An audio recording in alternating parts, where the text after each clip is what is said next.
কেউ বলতে পারবে খাবার দরকার নেই, কেউ বলবে 10 তলা বাড়ি দরকার নেই, কেউ বলবে আমার গাড়ি না হলেও চলবে, কেউ না বলবে দামি কাপড় না হলে তো কি হয়েছে, লজ্জা নিবারণ নিয়ে কথা। কিন্তু এমন যে পাওয়া যাবে শান্তি দরকার নেই, আনন্দ দরকার নেই, সুখ দরকার নেই, এমন যেন পাওয়া যাবে বিশ্ব সংসারে? সবারই দরকার। আনন্দ চাই, সুখ চাই আর শান্তি চাই, কারণ আমরা যে আনন্দের অংশ। প্রত্যেকটি জীব আনন্দ থেকে প্রকাশিত। ভগবান নিজেই বলেছেন যে প্রতিটি জীব আমার অংশ, মামেবাংশ জীব লোকে জীবভূত সনাতন। তো যে আনন্দের অংশ সে আনন্দ চাইবে, এতে আর চিন্তার কি, ভাববার কি, আর সেটা গরিতকর বা অন্যায় বা কি? আনন্দ তো চাই, কিন্তু আমরা কতটুকুনি আনন্দ পাই এই জগতে? কারণ এই জগৎটা তো দুঃখের আলয়। আমরা এর আগে বহুবার শুনেছি, দুঃখের দোকানে দুঃখ থাকে, দুঃখের ভান্ডারে দুঃখ ভরা। বাজারে কত রকম ভান্ডার আছে না, কত ভান্ডার, পুস্তক ভান্ডার, বস্ত্র ভান্ডার, তেমনি সংসারটা দুঃখের ভান্ডার। এখানে দুঃখ ভরা, সবাই দুঃখী, কিন্তু সকলেরই আনন্দ প্রয়োজন। আর আনন্দ এই সংসারে পাওয়া যায় না। সুখ নাই গভীর সংসারে। কোথায় আছে সুখ? আছে মায়ার উপায়। মায়াটা কোনখানে? কোনখানটা মায়ের উপায়? বলছেন আপনার যেখানটা যেটা ভূলোক, ভূর ভুব স্ব মহ জন তপ সত্য, মানে এই 7টা লোক, ওই ব্রহ্মা সবার থেকে উপরে আছে সত্য। ওই ব্রহ্মা পর্যন্ত মায়ার মধ্যে, ব্রহ্মারও সুখ নেই। আর আমাদের সুখ হবে কি করতে? ব্রহ্মা পর্যন্ত দুঃখী। এই ব্রহ্মার পরে আছে বিরজা। এই বিরজা নদীর থেকে এবার সুখের ধাম আরম্ভ হলো। তো প্রথমেই আছে ব্রহ্মলোক, যে ব্রহ্মলোক নিরাকার নির্বিশেষ জ্যোতিস্বরূপ। যারা ভগবানের সাকারকে মানে না, অর্থাৎ শ্রী বিগ্রহ মানে না, ভগবানকে যারা জ্যোতিস্বরূপ মনে করে, জ্ঞানীগণের যে উপাসনা তত্ত্বমসীম সর্বং খল্লিদম ব্রহ্ম অহম ব্রহ্মস্মি, সেই জ্যোতিস্বরূপ, তাদের গতি ওই অনন্ত জ্যোতির্ময় লোক, ব্রহ্মলোক। ওটা সুখ বটে, কিন্তু ঠিক সুখও নয়। চরিতামৃতকার বলছেন ওটা কৈতব প্রধান, নিজের অস্তিত্বই হারিয়ে গেল। ওটা বিরাট আগুনের পিণ্ড, আর আমি একটা আগুনের ফুলকি, ফুলকি পিণ্ডতে মিশে গেলে তো কি আর আনন্দ হলো? আচ্ছা, পায়ে একটা কাঁটা ফুটেছিল, খুব যন্ত্রণা হচ্ছে, যে কাঁটাটা কষ্ট করে বেরিয়ে গেল, তখন ভাবছি আহ কি আনন্দ হলো। এটা কি আনন্দ হলো? আমি তো কাঁটা নিয়ে জন্মাইনি, হঠাৎ করে লেগে গেছিল আর সেটাই কষ্ট দিচ্ছিল। এখন কাঁটাটা বেরিয়ে যাওয়ার পরে যে আনন্দটা পাচ্ছি, ওটাকে আমরা আনন্দ বলছি। আনন্দ কোথায়? দুঃখের নিবৃত্তিকে আমরা বলছি, আপাতত দুঃখের নিবৃত্তিকে আমরা বলছি আনন্দ, কিন্তু ওটাই নামান্তর দুঃখেরই প্রতিমূর্তি। ওই আনন্দটা অনেকটা ওই রকম, কাঁটা বেরিয়ে যাওয়ার পরে, মানে বারবার জন্ম আর মৃত্যুর চক্র থেকে ছুটি হওয়াটা, আর আর আর জন্ম মৃত্যুর মধ্যে পড়তে হবে না, এইটুকুনি হলো। এটা কি শেষ কথা? আমাদের অভিলাষ তো অনেক বড়, চাহিদা আমাদের অনেক। ছোট্ট মানুষ হলে কি হবে? দেখতে ছোট লোক, চিন্তা ভাবনা অনেক বড় বড়। কতটুকুনি? 3.5 হাতের লোক তো ছোট লোক না তো? তো দরকার কিন্তু আমাদের অনেক বেশি বেশি। কি বেশি বেশি? বলে প্রজে রাধা কৃষ্ণ সেবা পাবো, এই অভিলাষ। অভিলাষ আমাদের কম, অনেক বেশি। আর ওই যদি মিশেই যায় জ্যোতির সঙ্গে জ্যোতি, তাহলে সেই প্রাপ্তিও হবে না। ওই যে ওটা কৈতব প্রধান, বরং জন্ম মৃত্যু ভালো, বারবার এই দুঃখের সংসারে আসা বরং ভালো। ওই জন্য ভক্তগণ বলেন যে আসিব যাইব চরণ সেবিব, রহিব চরণ পাশে। বারবার যাওয়া আসা করতে কোনো আপত্তি নেই, কিন্তু চরণ ছাড়া যেন করো না, প্রসঙ্গ ছাড়া করো না, সঙ্গ ছাড়া যেন করো না। তাহলে এর পরের লোক হচ্ছে,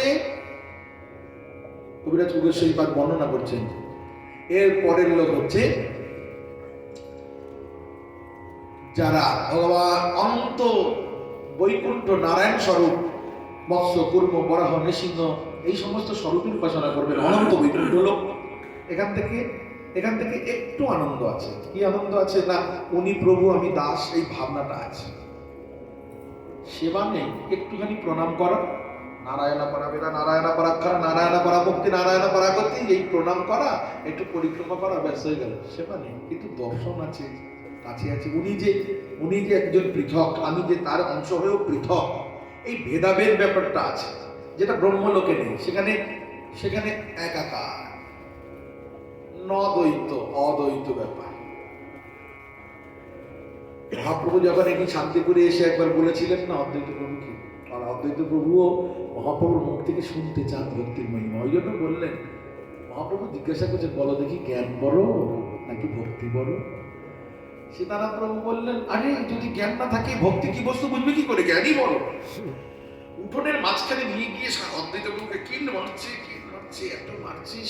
সীতা দেবী এসে বলছে, আরে আরে মরে যাবে, বুড়া মরে যাবে, এত মেরো না, বুড়া মরে যাবে। হ্যাঁ, তো মনে মনে অদ্বৈত প্রভু খুব আনন্দিত হচ্ছেন, কারণ আমি এটাই চাইছিলাম, প্রভু যেন আমাকে এইভাবে শাসন করে। আমি যে কথাটা অন্যায় বলেছি ইচ্ছা করে জেনে শুনে, এর জন্যই প্রভু তো ভক্তির প্রকাশ, মুক্তিমন্ত বিগ্রহ, তিনি ভক্তির মহিমা আমার মতো অধমের দ্বারা যেন প্রকাশ করেন। তো এর পরের ধামগুলোকে ভক্তি বলা হয়েছে, কিন্তু ওখানে চতুর্বিধ মুক্তি প্রাধান্য পেয়েছে, বৈকুণ্ঠ। সেখানে ধর্ম, অর্থ, কাম, মোক্ষ এই চতুর্বর্গ পাবে, এবং শালেক্য, সামীপ্য, শাস্ত্রী আর সারূপ্য, শালেক্য, স্বামীপ্য, শাস্ত্রী আর সারূপ্য, মানে একই লোকে বাস, একই রকম দেখতে।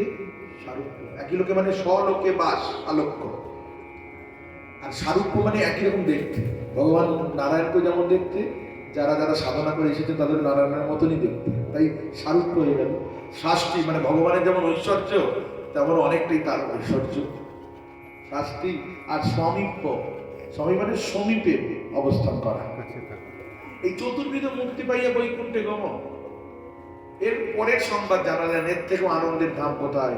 বলে যারা ভগবান শ্রী রামচন্দ্রের পৃথকভাবে সীতা দেবী, বড় লক্ষ্মণ, এই রাম পরিবারে বিশেষ করে রামদাস, অনন্য দাস, পবনপুত্র হনুমানের আনুগত্যে যারা রামের উপাসনা করবেন, তারা যাবেন সেই সাকেত নিত্য ধাম, যাকে বলা হয় অযোধ্যা। তার উপরে তার থেকেও আরো চমৎকারিত্বের আস্বাদন হচ্ছে সাক্ষাৎ শ্রীকৃষ্ণের। তিনি ত্রিবিধ ধামে ত্রিবিধ লীলা করছেন, তার মধ্যে তিনি পূর্ণরূপে লীলা করছেন নিত্য দ্বারকা, অর্থকার কৃষ্ণের তিনটে ধাম, দ্বারকা, পূর্ণ। তারপরের ধাম হচ্ছে নিত্য মথুরা, এখানে পূর্ণতর। আর তারপরের সর্বশ্রেষ্ঠ ধাম হচ্ছে গোকুল বৃন্দাবন ধাম। সেই বৃন্দাবনের ধামের মধ্যেই আবার অনেক প্রকোষ্ঠ ভেদ আছে। সেই প্রকোষ্ঠ ভেদে কোথাও স্বকীয় ভাবে লীলা চলছে, অর্থাৎ রাধাকৃষ্ণ স্বামী স্ত্রী যেমন পাশাপাশি থাকলে অন্যজনের কোনো সন্দেহ নেই, লুকিয়ে চুরিয়ে দেখা করার কোনো প্রয়োজন নেই, স্বাভাবিক। এটাকে স্বকীয় রস বলে। এটা একটা স্বকীয় রসের প্রকোষ্ঠ। এটাতে চমৎকারিত্ব হয় না, আনন্দ খুব কম। একটু যেটা কষ্ট করে পাওয়া যায় সেটাতে আনন্দ বেশি, সহজে পেয়ে গেলে সুখটা কম, আনন্দটা কম। মা বাচ্চাটাকে এত আদর করে কেন, যত্ন করে কেন জানেন? মায়েরা জানেন, বলে কষ্ট করেছি না, পেটে ধরেছি, আবার জন্ম দিয়েছি, তারপরে এত কষ্ট করে লালন পালন করছি, কষ্টের জন্য আদরটা হয়েছে। কষ্ট থাকলেই আদর হয়। এখন সহজ হয়ে যাচ্ছে সবকিছু, তো আদর কমে যাচ্ছে। যদি টেস্ট টিউবে বাচ্চা এসে যায় আর বোতল দিয়ে প্রথম থেকে মানুষ হয়, কারণ মা চায় না ফিগার নষ্ট করতে, আর তারও অফিস আছে, তাহলে তাতে কি আর টাক পড়ে না, আদর থাকে। তো যাই হোক, আর সেই তার থেকেও উৎকৃষ্ট শ্রেষ্ঠ এই যে গোকুল ধামকে বলা হলো বৃন্দাবন ধাম, স্বকীয় রসের, অর্থাৎ কি না, স্বামী স্ত্রী ভাবে যেখানে আছেন, সেই প্রকোষ্ঠ থেকেও আরো চমৎকারিত্ব আস্বাদন সেখানে হচ্ছে অভিমন্যু গোপের স্ত্রী রূপে রাধারানী আছেন। অভিমন্যু মানে যাকে আমরা বলি আয়ান ঘোষ বাংলা ভাষায়, এটা পরকীয় রস। আয়ান ঘোষাদি এরাও নিত্য স্বরূপে আছেন, তারাও প্রকট লীলা এসেছেন। আর প্রকট লীলা এসে এমন এমন ভাবে তপস্যা করেছেন পূর্বজন্মে যে ভগবান নারায়ণকে সন্তুষ্ট করে বলেছিলেন যে আমি তোমার প্রেয়সীকে নিজের প্রেয়সী রূপে পত্নী রূপে পেতে চাই। ভগবানের প্রেয়সীকে তুমি নিজের পত্নী রূপে পেতে চাও। ভগবান দর্শন দিয়ে বললে ঠিক আছে তাই হবে বটে, কিন্তু আমার প্রেয়সীর উপরে জগতে কারো কখনো প্রেয়সী বুদ্ধি হয় না, হতে পারে না। তাই আশীর্বাদ দিলাম, বর দিলাম, প্রেয়সীকে পাবে বটে, কিন্তু তোমার কাছে পতি ভাবনাটাই থাকবে না। ওই জন্য বিয়ে হয়েছে সবারই, রাধা, ললিতা, বিশাখা, সুচিত্রা, চন্দ্রকলতা, রঙ্গদেবী, দুর্গবিদ্যা, সুদেবী, অনঙ্গমঞ্জরী, কলাবতী, শুভঙ্গদা, হিরণ্যাঙ্গী, রত্নরেখা, শিখাপতি, কন্দর্প, ফুল্লকলিকা, মুরলিকা, বৃন্দাদেবী, বৃন্দারেখা, মেনকা, কিংবা রূপমঞ্জরী, মঞ্জুলালী, রসমঞ্জরী, রতিমঞ্জরী, গুণমঞ্জরী, বিলাসমঞ্জরী, লবঙ্গ, কস্তুরী মঞ্জরী, যারাই হোক না কেন, ভদ্রা, পালি, শৈবা ইত্যাদি, এদের যাদেরই বিবাহ হোক না কেন, এদের স্বামীরা কখনো নিজের স্ত্রী বলেই মনে করে না, মাতৃগান করে। নিজের স্ত্রীকে এরা মাতৃবুদ্ধি করে, কোনোদিন নির্জনে সঙ্গোপনে ঘরে বাস করে, যেমন স্বামী স্ত্রী স্বাভাবিক যেটা করে না। তারা গোয়াল ঘরে যোগমায়া হচ্ছেন সূত্রধর লীলা, আর তিনি এমন ভাবে লীলাটা পরিচালনা করছেন। যোগমায়াকে আদেশ দিয়েছেন, আমিও না জানি না জানে গোপীগণ, দোহার রূপগুণে নিত্য হয় মন। এমন অপ্রাকৃত তৈরি হবে বৃন্দাবন, সেখানে লীলা হবে সৃজন, করবো আমরা সবাই আস্বাদন, কিন্তু যেন ভুলে যাই, আদেশ হয়েছে তেমন। তো শ্রী গোবিন্দের ওই যে লীলা, ওই প্রকোষ্ঠ হচ্ছে পরকীয়া রসের প্রকোষ্ঠ। তেমনি আরো প্রকোষ্ঠ আছে যেখানে এই নবদ্বীপ লীলা রয়েছে, এই গৌর লীলার প্রকোষ্ঠ, সেখানেও এই পঞ্চতত্ত্বাত্মকম ভক্ত রূপম স্বরূপম ভক্তাবতারম ভক্তক্তম নমামি ভক্ত শক্তিকম সকলে আছে। এই যে শুধুমাত্র আজ থেকে 500-550 বছর আগেই নবদ্বীপ শান্তিপুরে লীলা হয়েছে, আর এর আগে ছিল না বা পরে থাকছে না তা নয়, কিন্তু ত্রিকাল সত্য লীলা, এই লীলা নিত্য লীলা। গৌর লীলা সেও নিত্য নিত্য গোলকের এক প্রকোষ্ঠের মধ্যে অনুষ্ঠিত হচ্ছে, এবং সেই লীলার মধ্যে মহাপ্রভুর সন্ন্যাস লীলা। যেমন কৃষ্ণ লীলা গোলকে হচ্ছে, ওখানে অসুর মারণ লীলা নেই। এই যে কত পুতনা, অঘাসুর, বকাসুর, শকটাসুর, এগুলি সব গোস্বামীগণের টিকা করতে হবে, বৃহৎ ভাগবতামৃত আস্বাদন করতে হবে, তবে এগুলি সূক্ষ্মভাবে সুস্পষ্টভাবে হবে। বিশ্বনাথ চক্রবর্তীবাদের টিকা আস্বাদন করতে হবে, শ্রীমদ্ ভাগবতে বর্ণনা আছে, সূত্রে সূত্রে রন্ধ্রে রন্ধ্রে আছে। তো সেই যে নিত্য গোলকে ভগবানের যে স্বরূপ, সেটা হচ্ছে পূর্ণতম।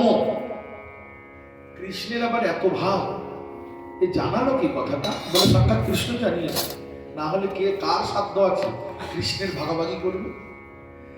যেই রাম সেই কৃষ্ণ, যে নারায়ণ সেই কৃষ্ণ, অভিন্ন, কোনো ভেদ নেই।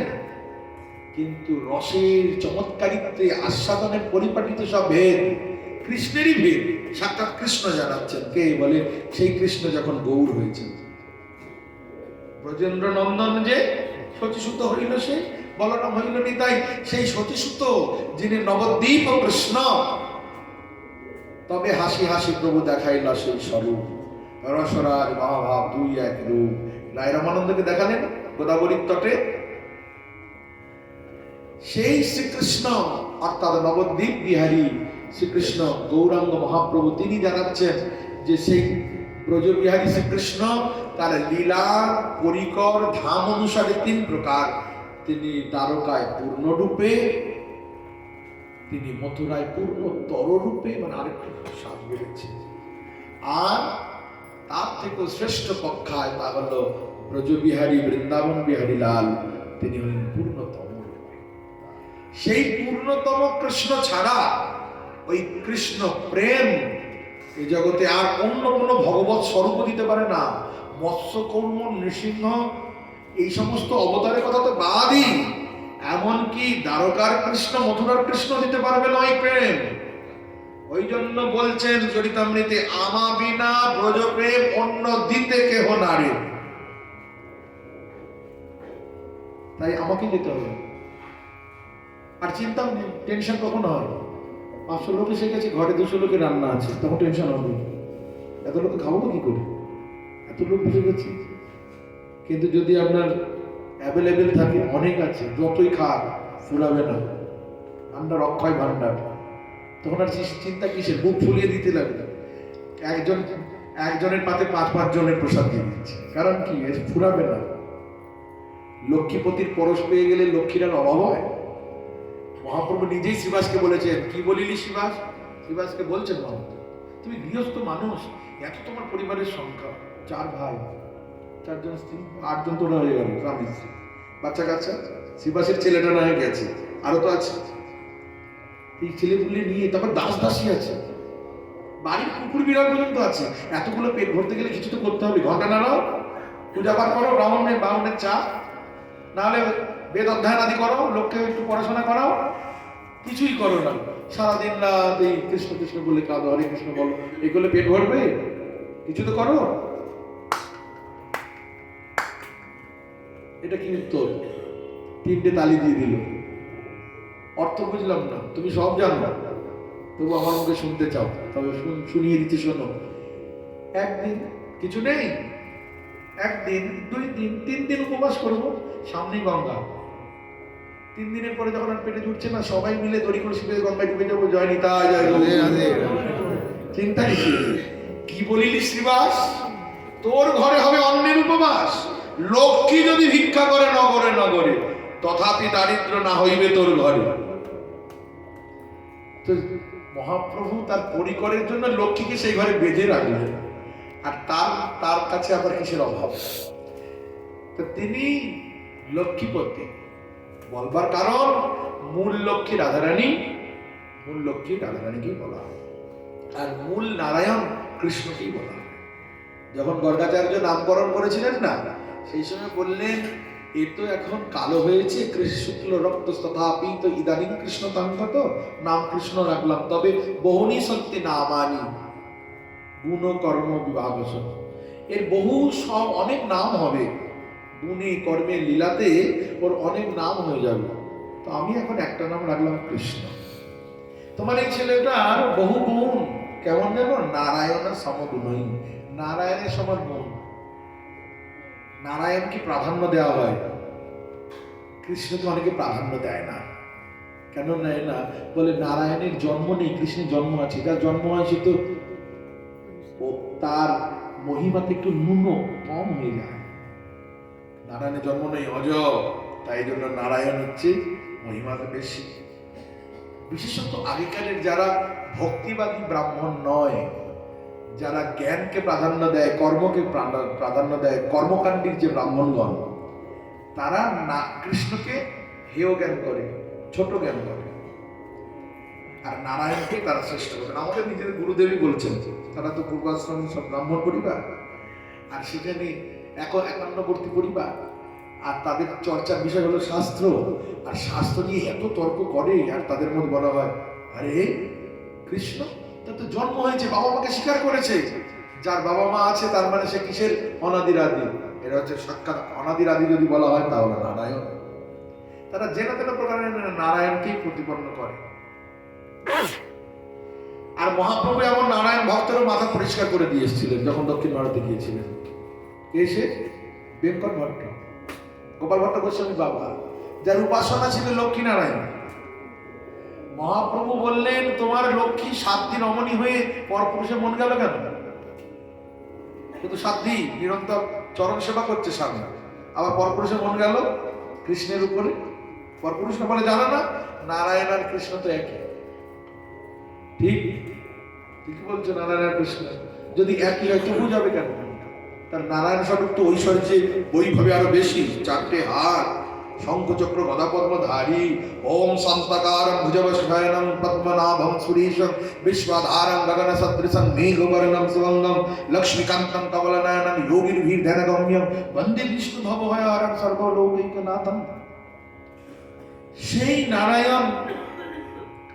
নারায়ণের যদি উপাসনা করে, সেবা করে, পরিচর্যা করে, তাহলে তার থেকেও আরো স্বরূপে কোনদিন বৃন্দাবনের কৃষ্ণ চরণের পাদুকা পরনে, জুতো নাই, মাথায় ছাতা নাই, পরনের কাপড়টা হাঁটু পর্যন্ত।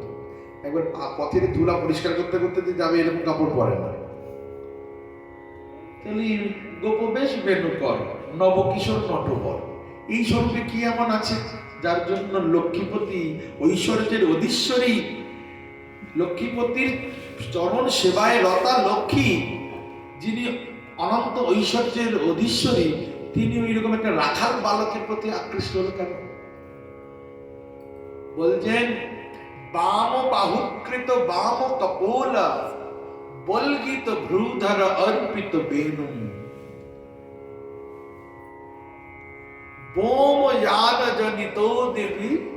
এই যে গগনচারী সমস্ত দেবতাগণ তারাও পর্যন্ত আকৃষ্ট হয়ে যান। কারণ কি? বলেন ওই রকম দেখেই সকলে আর ধৈর্য রাখতে পারেন না। কেমন দেখেন? বাম বাহুকৃত বাম কপল। বাম বাহু কোনটা? বাম বাহু, বাহু মূল। কপল, কপল কোনটা? কপল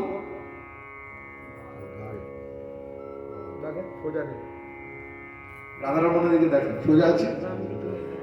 বলে বাম কাঁধের দিকে বাম গালটা রেখেছে। ওই দাঁড়ানো দেখেই তো লক্ষ্মী কি করছে, নারায়ণের পদ ছেড়ে দিয়ে সে একবার আকৃষ্ট হয়ে গেছে যে এই চরণটা পেতে হবে। বাম ওই কিছুই করেন, কোনো ঠাঁড়বাট নেই, কোনো আভূষণ ঐশ্বর্য, অনেক কিছু অলংকার আছে, বনমালা বৈজয়ন্তীঞ্চ মালাম বরাহ বীরং নটবর বপুঃ কর্ণয় কর্ণিকারম বিভ্রদ্বাস কনক কপিসম বৈজয়ন্তীঞ্চ মালাম রন্ধ্রান বেণুরধর সুধয়া পুনয়ন গোপবৃন্दैः বৃন্দারণ্যং সপদ রমণম পাবিসদ্গীত কীর্তি। তবে আকৃষ্ট হওয়ার কি আছে? বলে কৃষ্ণ রূপের এক কণ ডুবায় ত্রিভুবন। কৃষ্ণ হচ্ছে রূপের সাগর। এক কণা রূপের একটা কণা ত্রিভুবনকে ডুবিয়ে দিতে পারে, তাহলে রূপ সাগরে ডুবে দিলে কি অবস্থা? ডুব ডুব ডুব রূপ সাগরে আমার মন। একমাত্র কৃষ্ণ রূপ সাগরেই ডোবা যায়, কারণ তিনি হলেন রসবৈশ্য, রস অপ্রাকৃত, অনির্বচনীয়, অবর্ণনীয়, অভূতপূর্ব এমন রস হচ্ছে শ্রীকৃষ্ণ। রসিকেন্দ্র মৌলি, রসরাজ, রসিক শেখর। আর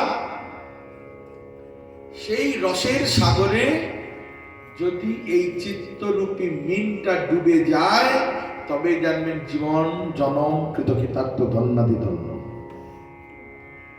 শাস্ত্র বলছে শ্রীকৃষ্ণ চরণাম্বজ স্মর দুঃখম গমিষ্যতি। প্রশ্নটা আমাদের উঠেছিল ওখান থেকে, আমরা দুঃখী, সবাই সুখী হতে চাই।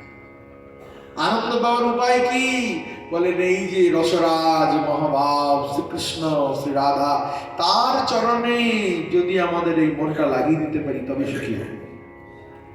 খুব টেম্পটেড হয়ে আছে, খুব গরম হয়ে আছে, উত্তপ্ত ছেঁকা লাগছে, কি করতে হবে? বলে ডিপ ফ্রিজে ঢুকিয়ে দাও, ঠান্ডা কুল কুল হয়ে যাবে। তো আমরা সব একবারে টেম্পটেড হয়ে যাচ্ছি, গরম উত্তপ্ত, তিন রকম তাপে তপ্ত, ছেঁকা পোড়া খেয়ে অবস্থা খারাপ। বলে কোটি চাঁদের সুশীতল যেখানে আছে সেখানে গিয়ে অবস্থান করো, বিশ্রাম করো। চারিদিকে খটখটে রোদ্দুর, কোথায় কি বিশ্রাম করা যায়? বলে ওই বট গাছটা তলায়, ওখানে যেন কত শান্তি।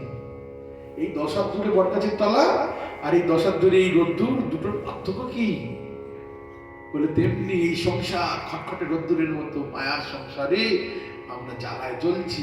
আর এই সংসারে কৃপা করবার জন্য ওই রাধারমণ, রাধা গোবিন্দ, শ্রী গৌরাঙ্গ মহাপ্রভু আছেন, শ্রী হৃদয় চাঁদ সীতানাথ প্রভু আছেন। তাদের চরণ কেমন? বলছেন কোটি চন্দ্র সুশীতল বিনিন্দিত। সেই চরণকেও নিন্দা করে,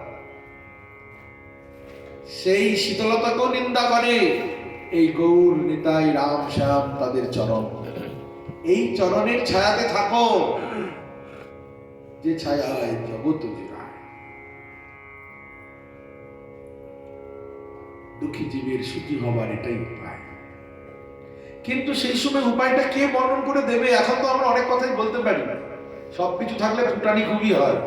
বাবার গাড়ি আছে, দামি দামি মোবাইল আছে, ফাটা চটা জিন্সের প্যান্ট আছে, কত স্টাইলের জুতো আছে, কত কত কত ভাবে প্রকাশ করা যায় নিজের ফুটানি। কিছুই যে তখন ছিল না।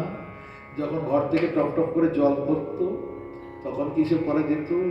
বলে সেই প্রকার আজ আমাদের নেতাই গৌর সীতানাথ আছে, আজ আমাদের সেই প্রভুগণ যারা এই রাধা গোবিন্দের সেবাকে প্রকাশ করেছেন তারা আছেন। কিন্তু তখন ছিল না।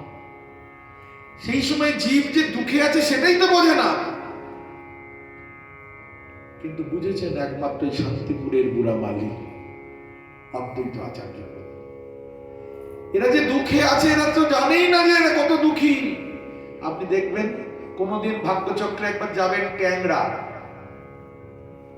আগে পাট সার্কাস ছিল, পাটকা সার্কাস মনে হচ্ছে ব্যবসা উঠে গেছিল, এখন বোঝা যায় না। ট্যাংরার দিকে একবার যাবেন, ঘটকপুকুর ট্যাংরাও দিকে যেতে পারবেন না, মানে খুব কষ্ট হবে, নাক তুপে দমবন্দি করে থুতু ফেলতে ফেলতে যেতে হবে। কারণ কি, চারিদিকে শুধু চামড়ার কারখানা, বেল্ট হয়, জুতো হয়, ব্যাগ হয়, এত চামড়ার গন্ধ। ওখানে কি চারিদিকে সব মাঠকে মাঠ খালি নাকি? লোকের ঘেঁষাঘেঁষি ঘর আছে কি করে? ওরা জানেই না যে গন্ধ কেমন দুর্গন্ধ, ওরা সয়ে নিয়েছে, বোঝেই না। আমরা দূর থেকে যাচ্ছি তো, অন্য জায়গা থেকে যাচ্ছি, তাই আমাদের নাকে লাগছে, আমরা কষ্ট পাচ্ছি, ওরা বোঝে না। তেমনি দুঃখময় সংসারে দুঃখ পেয়ে পেয়ে আমরা জানি না যে আমরা কত দুঃখে দুঃখী হয়ে আছি। বুঝেছেন একমাত্র শান্তিপুরে না, তিনি বুঝেছেন কলিযুগের বুদ্ধিমন্দ ভাগ্যমন্দ অল্প আয়ু, এদের কল্যাণ কি করে সম্ভব? এরা ব্যবহার রসে মত্ত, আহার নিদ্রা ভয় মৈথুনাঞ্চ চতুর্বিধ কর্মতে এরা ব্যস্ত। এরা দেখতে আকার মানুষ বটে, কিন্তু সকলই পশুর প্রায়। পশুরাই ধর্মহীন ধর্ম যাজন করে না, কিন্তু এই মনুষ্য শরীর তো ধর্ম যাজনের শরীর। ধর্মে না হীনা পশুদি সমানা, এরা পশুর মতো শুধুমাত্র চারটি কাজের মধ্যেই বাধা। কখনো কালে ভদ্রে শীতলা বাসুলি চণ্ডী পূজা হলে একটু জয় ঢাক বাজায়, আর বলি রক্ত মাংস নিয়ে, মদ মাংস এই নিয়ে পূজা পদ্ধতি করে। তারপরে আবার যখন পূজা হবে তখন আবার একটু মায়ের নাম করবে, চণ্ডীপাঠ করবে, আর না কিছু। এইরকম ব্যবহার রসে সব মত্ত। এদেরকে শোধন করা দরকার, কিন্তু কি উপায়, কি করা যায়? মাথার মধ্যে এত চিন্তা। সন্ত হৃদয় সদা নবনীত সমানা, সাধুর হৃদয়টা না ননির মতো। ননি মানে মাখন, মাখন যেমন একটু তাপ সহ্য করতে পারে না, তাপ লাগলেই গলে যায়, সাধুর হৃদয়টাও তেমনি। এই সংসারে ত্রিতাপ জ্বালায় দগ্ধীভূত জীবের তাপ যখনই হৃদয়ে লাগে তখন আর সইতে পারে না, সইতে পারে না। তখনই কি করে না, ভগবানের কাছে প্রার্থনা করছে, হে প্রভু, একমাত্র তুমি এই দুঃখী জীবের দুঃখ দূর করতে পারো, সমর্থ, তাই একবার এসো। কেমন করে প্রভুকে আনা যায়? প্রভু না আসলে এই জীবের তো সেই শুভ মঙ্গল সময় আসবে না। কিন্তু প্রভুকে কেমন করে আনানো যায়? ভাগবত আদি শাস্ত্রে বলছেন এই কলিযুগের 4,32,000 যে আয়ু, এই 4,32,000 বছর আয়ু শেষের দিকে প্রভু আসবেন। সম্বলপুর নামক গ্রামে বিষ্ণু যশা নামক ব্রাহ্মণের ঘরে ভগবান কল্কি রূপে আবির্ভূত হয়ে ম্লেচ্ছ নিধন করবে। কেশব ধৃত কল্কি শরীর জয় জগদীশ আসবেন। কিন্তু যেটি পরে হওয়ার কথা সেটা আগে থেকেই দেখা যাচ্ছে।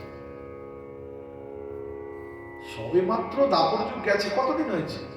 5,500 বছর।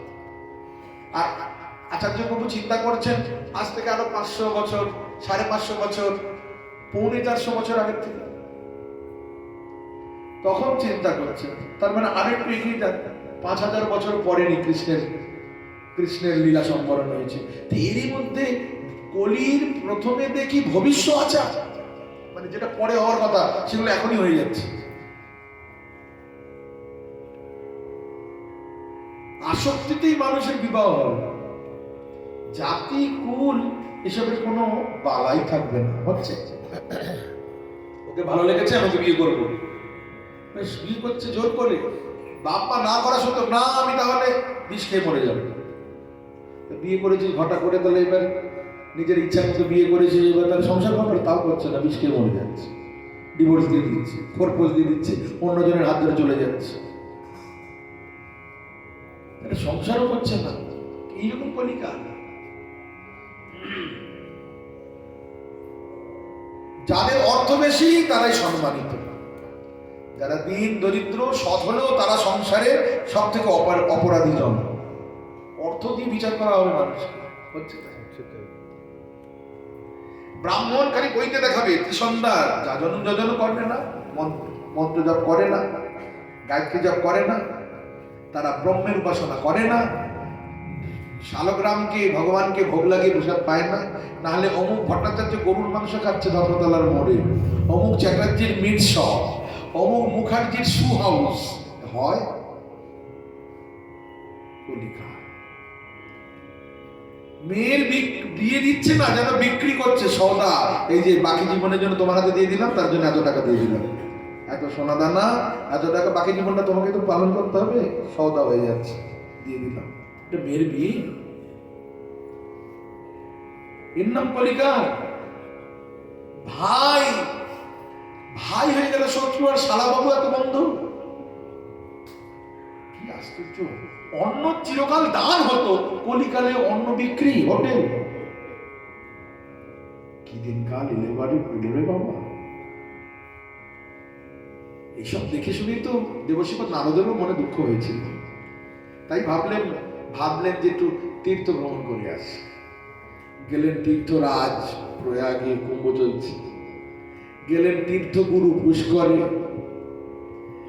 গেলেন হরিদ্বার, রামেশ্বরম, সেতু বন্ধন, সারা ভারতবর্ষের সমস্ত তীর্থস্থানে গিয়ে আরো মনটা খারাপ হয়ে গেল। অন্যান্য জায়গায় যতটা না পাপ, তীর্থতে বেশি পাপ। কারণ কি? পাপী লোক যায় স্নান করে, পাপ থেকে তরে যাওয়া যায় যে স্থানে, তাকে বলে তীর্থ। এই জন্য নবদ্বীপ, বৃন্দাবন এরা তীর্থ নয়, এখানে পাপ তরে যাওয়ার জন্য ওইটুকুনি জিনিস প্রদান করেন না, শুধু ওইটুকুনি। এটা তো আছে আনুষঙ্গিক। এটা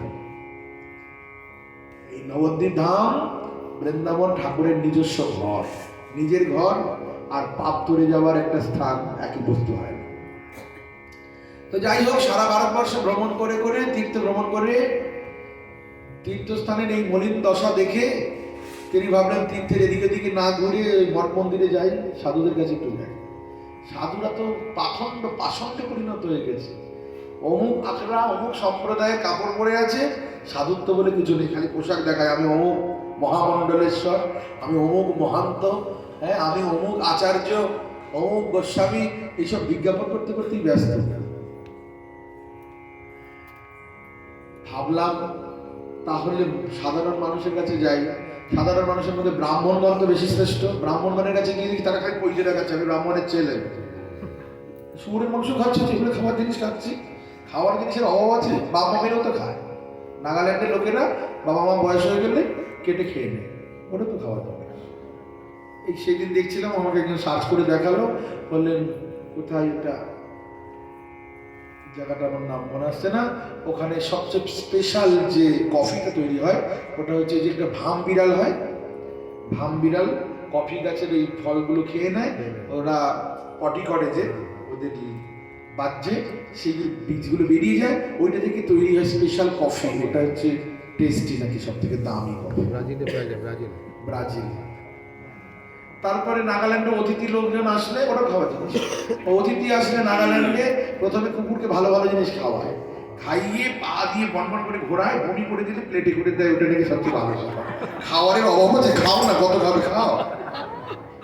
হ্যাঁ, ড্যামটার পাগুলো কামড়ে খেয়ে নিল, বলে এটা আমার ব্রেকফাস্ট। হ্যাঁ, মাকড়সা ভাজাগুলো দিয়েছে ঠোঙাই করে, যেমন করে চানাচুর ঝুড়ি ভাজা খায়, খেয়ে নিল, বলে এটা খুব ভালো টেস্টি আছে।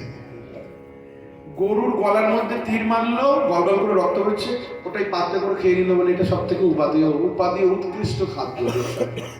খাবারের অভাব আছে না, বাড়াও যে যত বাড়াতে পারে।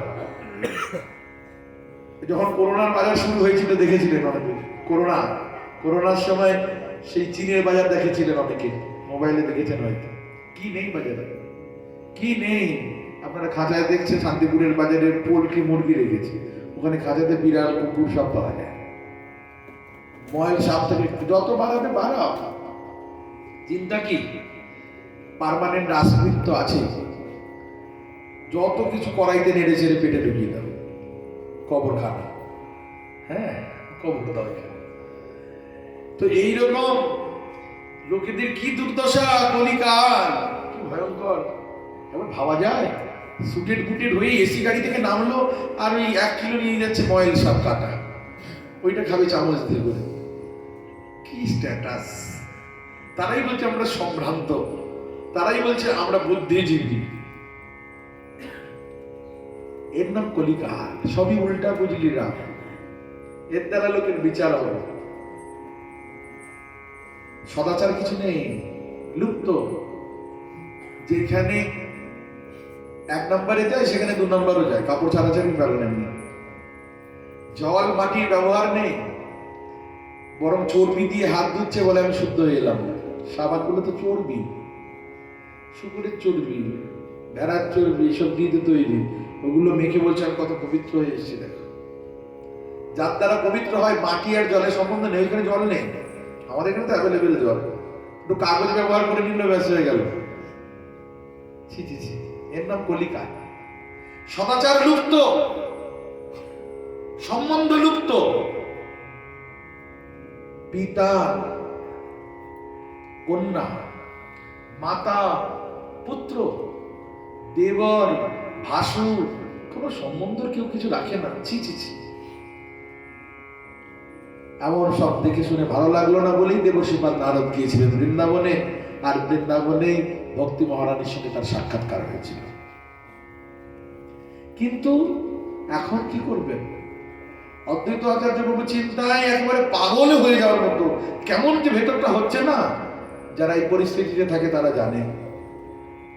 এদের কি করে মুক্ত করা যায়? এই দুর্বাসনাগ্রস্ত জীবের কল্যাণ কি করে সম্ভব? শাস্ত্র অন্বেষণ করতে করতে তিনি দেখলেন যে ভগবান 1 গণ্ডূষ জলেতেই, একটা তুলসী দলেতেই তিনি তৃপ্ত হয়ে যান, তিনি বিকৃত হয়ে যান। তিনি নিজে মুখে বলছেন, তুলসিয়া জল চলুকেন বা।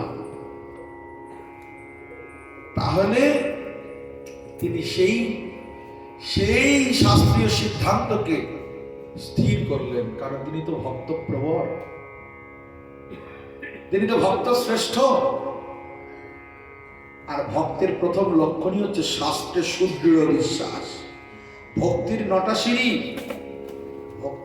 সিঁড়ি, তার মধ্যে প্রথম সিঁড়ি হচ্ছে আদৌ শ্রদ্ধা। কি বলা হলো? আদৌ শ্রদ্ধা। দ্বিতীয় সাধু সঙ্গ, তৃতীয় ভজন ক্রিয়া, চতুর্থ অনর্থ নিবৃত্তি, নিষ্ঠা, আসক্তি, রুচি, ভাব, প্রেম। এইভাবে 9টা সিঁড়ি অতিক্রম করে সাধক যখন জন্মান্তরে সাধন করতে করতে প্রেম পায়, প্রেম স্তরেই ভগবত সাক্ষাৎকার হয়। আর আমরা যাদের সিদ্ধ বাবা বলছি, গৌর মণ্ডলে 4 সিদ্ধ বাবা, ব্রজমণ্ডলে 4 সিদ্ধ বাবা, এরা প্রেম স্তরের সাধক। ওই জন্য তারা ঠাকুরের সঙ্গে কথা বলছেন, স্বাভাবিক তাদের প্রেম স্তরের সাধক। নবদ্বীপের রানীচলা ঘাটে একটা নারকেলের মালার মধ্যে জল দিয়ে কানা বেগুন আমানি করে দিয়ে বলছেন না, ভজপতি তো সিদ্ধ স্তরের সাধক। এই জগতে নেই, ওটা বাহ্যের লোক ব্যবহার। কালনার ভগবান দাস বাবা জানলা দিয়ে ফেলে দেয়, আবার সকলে জায়গার আগে ওখানে তুলে তুলে খেয়েও নেয়। সেবক বললেন ফেলেনি বা কেন, আবার তুলে তুলে খান কেন? ফেলে দিলাম তাদের দেওয়ার জন্য, কারণ যাদের অধিকার আছে, যারা ধামবাসী, যাদের কাজ পর্যন্ত যেতে পারি না, ওই যে কুকুর শিয়ালগুলো, আর ওদের এঁটো খেলে তবেই তো আমার গৌর ভক্তি হবে। তাই জন্য ওদের এঁটোটা খাচ্ছি, ওরা খেয়ে গেছে না চেটে ফুটে, এখানে একটু তাদের অদরামৃত আছে, ওটা খেলে আমার গৌর ভক্তি হবে। সিদ্ধ তার শিষ্য বৃন্দাবনে যমুনার তটে পুরানো কালী দহে সিদ্ধ জগদীশ বাবা, এরা সিদ্ধ, কারণ এরা প্রেম স্তরে পৌঁছে গেছেন। আর এই প্রেম স্তরে সাধকের প্রথম সোপান হচ্ছে, সেই প্রেম রাজ্যে পৌঁছাতে অনেক সময় লাগে। গোবর্ধন তট নিবাসী সিদ্ধ কৃষ্ণদাস বলছেন আমি 3 জন্ম পরে পেলাম। আর গোবিন্দকুণ্ড তট নিবাসী সিদ্ধ মনোহর দাস বাবা বলছেন আমি 7 জন্ম পরে পেলাম। জন্মের অপেক্ষা, আমাদের কত জন্ম লাগে যদি ঠিক ভাবে সদ্গুরুদেবের চরণে আশ্রিত হয়ে অনিন্দুক হয়ে হরিভজন করা যায়, গন্তব্যস্থলে আমরা পৌঁছাবো, এ বিষয়ে কোনো সন্দেহ নেই। ট্রেনে যখন উঠেছি, যদি অ্যাক্সিডেন্ট না হয়, যদি সব দিকে সবকিছু অনুকূল থাকে, ট্রেনটা ঠিক একবার গন্তব্যস্থলে পৌঁছাবে। এটা আমাদের আশা ভরসার কথা। না হলে কি করে বৃন্দাবনে যাবো 4 মাস পরে টিকিট হাউস হবে। আমরা সবাই জানি ট্রেনে একবার উঠতে পারলে হয় ঠিক পৌঁছে যাবো। সেই রকম আমরা যদি ভক্তি অঙ্গ ঠিক ভাবে যাজন করতে পারি, তাহলে প্রেম স্তরে একদিন পৌঁছাবই। তো আদৌ শ্রদ্ধাতে লক্ষণই হলো শাস্ত্রে সুদৃঢ় বিশ্বাস। এবার বিচার করে দেখেন, আমাদের কিন্তু প্রথম সিঁড়িতে প্রবেশ করবার যোগ্যতাই হয়। আপনাদের হলে তো, আমার তো হয়। শাস্ত্রে সুদৃঢ় বিশ্বাস কোথায় আছে? কোথায় বিশ্বাস করে? এই বিশ্বাস ছিল গীতা পান্ডার, অর্জুন মিশ্রের। কিছুই করে না, ভিক্ষাও যাচ্ছে না, সংসার চলছে না, খালি গীতাই পড়ে। এত গীতা পড়ে বলে সবাই তাকে গীতা পান্ডা বলে। তার স্ত্রী বলছে এইভাবে গীতা মুখে পড়ে থাকলে হবে? ছেলেগুলো পেটের পেট্টু খেতে দিতে পারছি না, পেট ভরাতে পারছি না, কতদিন আর উপোস করে থাকবো? যাও না, ভিক্ষা করে নিয়ে আসো না। বলে দেখো, অত ব্যস্ত হয়ে না, ভগবান কি লিখেছে গীতায়, কি বলেছেন? অনন্যশ্চিন্তে মান জন্য পর্যন্ত পাশাতে তে সান্নিধ্যে যুক্তানান যোগক্ষেম বাহমহ। অনন্য ন অন্য, তাকে অনন্য বলা হয়। অর্থাৎ শ্রী গোবিন্দ ছাড়া কিছুই জানে না, কিছুই বোঝে না। এরকম ভাবে যে উপাসনা করে, ভগবান তার যোগ এবং দূরীভূত করতে পারে। ধর্মের সংস্থাপন করা, দুষ্টকে বিনাশ করা, আর শিষ্টগণের পালন করা, এইগুলি দূর থেকে করতে পারে। কিন্তু সাধুগণের যে পরিত্রাণ, মানে ভগবানকে দর্শন না পেয়ে যে দুঃখ, এই দুঃখ দূর করতে গেলে ভগবানকে নিজেকেই কাছে আসতে হবে। তার জন্যই আসা। এই জন্য ভগবান আসেন যুগে যুগে। ভগবান কলিযুগে আসবেন, সে তো বলছেন শাস্ত্রে শেষে। এখনই আসতে হবে, না হলে এইরকম কলির তাণ্ডব রোধ করা যাবে না। যদি ভগবান না আসেন, নিজে কাপড় খুলে ফেলেছেন। আরে যার নাম যার নাম এ শিব বসন না জানে, যার রসে নাচে শিব, সে নাচে আপনে। সাক্ষাৎ মহাদেব না, তাই মাঝে মাঝে দিগম্বর হওয়ার স্বভাবটা আছে। স্বভাব কি? কথায় বলে কয়লার ময়লা যায় না ধুইলে, আর স্বভাব যায় না মইলে। যতই বদলেন না কেন, সেই ভোলে বাবা তিনি এখন হয়ে গেছেন শান্তিপুর না, তারপরে স্বভাবকে চলে গেছে। কাপড় খুলে দিগম্বর হয়ে বলছেন, যদি কয়দিনের মধ্যে তোমাদের কাছে আমি সেই বৈকুণ্ঠেশ্বরকে না দেখাই, তাহলে আমি সংহার করব, কারণ তিনি তো সংহারের কর্তা। তুমি সর্বেশ্বরেশ্বর ব্রজেন্দ্র কুমার, তুমি সর্বেশ্বরেশ্বর ব্রজেন্দ্র কুমার, তব ইচ্ছা মত বিশ্বে সৃজন সন্ধান, তুমি সর্বেশ্বরেশ্বর ব্রজেন্দ্র কুমার, তব ইচ্ছা মত ব্রহ্মা করেন সৃজন, তব ইচ্ছা মত বিষ্ণু